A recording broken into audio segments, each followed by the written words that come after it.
ವಿದ್ಯಾರ್ಥಿನಿಯನ್ನ ಚುಡಾಯಿಸಿದಂತಹ Muslim ಯುವಕರ ತಂಡದ ವಿರುದ್ಧ ಪ್ರಕರಣ ದಾಖಲು ಮಾಡೋದರ ಬದಲು ಆಕೆಯ ಸಹಾಯಕ್ಕೆ ಬಂದಂತಹ ಹಿಂದೂ ಯುವಕನ ಮೇಲೆ ಕಂಪ್ಲೇಂಟ್ ರಿಜಿಸ್ಟರ್ ಆಗಿದೆ. ಇದರ ವಿರುದ್ಧ ಬೈಂದೂರು ಶಾಸಕರೇ ಪ್ರತಿಭಟನೆಗೆ ಸ್ಟೇಷನ್ ಮುಂದೆ ಇಳಿದಿದ್ದಾರೆ. ಇನ್ನೊಂದು ಕಡೆಗೆ ಪೊಲೀಸರು ನೋಡಿದ್ರೆ ನೈತಿಕ ಪೊಲೀಸ್ಗಿರಿ ವಿರುದ್ಧ ನಾವು ತೊಡೆ ತಟ್ತೀವಿ ಅಂತ ಹೇಳ್ತಾ ಇದ್ದಾರೆ. ರಿಪೋರ್ಟ್ ಇದೆ, ನೋಡ್ಕೊಂಡು ಬರೋಣ ಬನ್ನಿ. ಹಿಂದೂ ಕಾರ್ಯಕರ್ತರು ವರ್ಸಸ್ ಪೊಲೀಸರು. ಪೊಲೀಸ್ ಠಾಣೆಯ ಮುಂದೆ ಶಾಸಕರ ಧರಣಿ. ಬಲವಂತವಾಗಿ ಕೇಸ್ ಕೊಡಿಸಿದ್ರ ಪೊಲೀಸರು. ಆರಂಭದಲ್ಲಿ ಹಿಂದೂ ಮುಖಂಡನ ಮೇಲೆ ಕೇಸ್. ಕರಾವಳಿ ಜಿಲ್ಲೆ ಉಡುಪಿಯಲ್ಲಿ ಕಳೆದ 2 ವರ್ಷಗಳಿಂದ ಪೊಲೀಸ್ ಇಲಾಖೆ ಮತ್ತು ಬಿಜೆಪಿ ಹಿಂದೂ ಕಾರ್ಯಕರ್ತರ ನಡುವೆ ತಿಕ್ಕಾಟ ನಡೀತಾ ಇದೆ. ಮರಳು ಸಾಗಾಟ, ಕೋಳಿ ಅಂಕ, ಯಕ್ಷಗಾನಕ್ಕೆ ತಡೆ, ಹಿಂದೂ ಸಂಘಟನೆಗಳ ಮೇಲೆ ಕೇಸ್. ಇದರ ಮುಂದುವರಿದ ಭಾಗವಾಗಿ Byndoor BJP MLA Gururaja Shetty Gantihole police ಠಾಣೆಯ ಮುಂದೆ ಧರಣಿ ನಡೆಸಿದ್ದಾರೆ. ಏಪ್ರಿಲ್ 8ರಂದು ಉಡುಪಿ ಕುಂದಾಪುರ ಬಸ್ನಲ್ಲಿ ಅಪ್ರಾಪ್ತೆ ಹಿಂದೂ ವಿದ್ಯಾರ್ಥಿನಿ ಜೊತೆ ಮುಸ್ಲಿಂ ವಿದ್ಯಾರ್ಥಿಗಳ ಗುಂಪು ಅನುಚಿತವಾಗಿ ವರ್ತನೆ ಮಾಡಿತ್ತು ಎಂಬುದು ಹಿಂದೂ ಸಂಘಟನೆಗಳ ಆರೋಪ. ಇದನ್ನು ಪ್ರಶ್ನಿಸಿ ಸ್ಥಳೀಯ ಮಹೇಶ್ ಎಂಬಾತ ಬಸ್ಸಿನಿಂದ ಇಳಿಸಿ ಹಲ್ಲೆ ಮಾಡಿ ಬೆದರಿಕೆ ಹಾಕಿದ್ದಾನೆ. ಈ ಹಿನ್ನೆಲೆ ಪೊಲೀಸರು ಪ್ರಕರಣ ದಾಖಲಿಸಿದ್ದಾರೆ. ವ್ಯಕ್ತಿಯನ್ನು ಬಂಧಿಸಿ ನ್ಯಾಯಾಂಗ ಬಂಧನಕ್ಕೆ ಒಪ್ಪಿಸಿದ್ದಾರೆ. ಈ ಕುರಿತು ಹಿಂದೂ ವಿದ್ಯಾರ್ಥಿನಿಯ ತಾಯಿಯೇ ದೂರು ಕೊಟ್ಟಿದ್ದಾರೆ ಅಂತಾರೆ ಪೊಲೀಸರು. ಯಾರು ಅಸಲ್ಟ್ ಮಾಡಿದ್ದಾರೆ ಅವರನ್ನು ಅರೆಸ್ಟ್ ಮಾಡಿ ಮಾನ್ಯ ನ್ಯಾಯಾಲಯಕ್ಕೆ ಪ್ರೊಡ್ಯೂಸ್ ಮಾಡಲಾಗಿದೆ.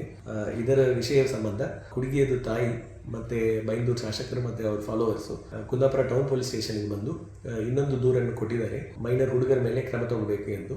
ಮೈನರ್ ಹುಡುಗರ ಮೇಲೆ ಎಫ್ಐಆರ್ ಮಾಡಲಿಕ್ಕೆ ಯಾವುದೇ ಅವಕಾಶ ಇರುವುದಿಲ್ಲ ಮತ್ತೆ ಎಂದು ಅವರಿಗೆ ಎಕ್ಸ್ಪ್ಲೈನ್ ಮಾಡಿ ಅವರು ಕೊಟ್ಟಿರುವ ದೂರನ್ನು ಅರ್ಜಿಯಾಗಿ ತಗೊಂಡು ಮತ್ತೆ ಮುಂದೆ ಕಾನೂನು ರೀತಿಯಲ್ಲಿ ಕ್ರಮ ತಗೊಳ್ಳಲಾಗುವುದು ಎಂದು ಅವರಿಗೆ ಹೇಳಲಾಗಿದೆ. ಬಸ್ಸಿನಲ್ಲಿ ವಿದ್ಯಾರ್ಥಿನಿ ಜೊತೆ ಮುಸ್ಲಿಂ ಯುವಕರು ಅಸಭ್ಯವಾಗಿ ವರ್ತಿಸುತ್ತಿದ್ದರು. ವಿದ್ಯಾರ್ಥಿಗಳನ್ನ ಬಸ್ಸಿನಿಂದ ಇಳಿಸಿ ಬುದ್ಧಿ ಹೇಳಲಾಗಿದೆ.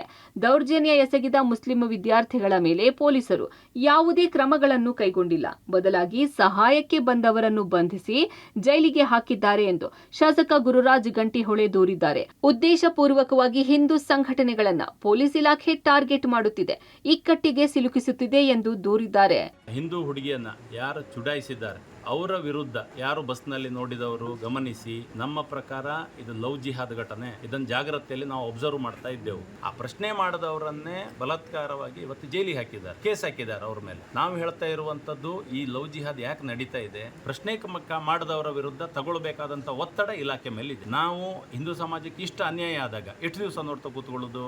ಒಟ್ಟಾರೆ ದೌರ್ಜನ್ಯ ಎಸಗಿದವರ ಮೇಲೆ ದೂರು ದಾಖಲಾಗದಿದ್ದರೆ ಮತ್ತೆ ಪ್ರತಿಭಟನೆ ನಡೆಸುವುದಾಗಿ ಸಂಘಟನೆಗಳು, ಶಾಸಕರು ಎಚ್ಚರಿಕೆ ನೀಡಿದ್ದಾರೆ. ಉಡುಪಿಯ 5 ಕಡೆ ಗೆದ್ದಿರುವ ಬಿಜೆಪಿ ಶಾಸಕರು, ಕಾಂಗ್ರೆಸ್ ಅಭ್ಯರ್ಥಿಗಳು ಪೊಲೀಸ್ ಇಲಾಖೆ ವಿರುದ್ಧ ತೊಡೆ ತಟ್ಟಿ ನಿಂತಿದ್ದಾರೆ. Deepak Jain, public TV, Udupi.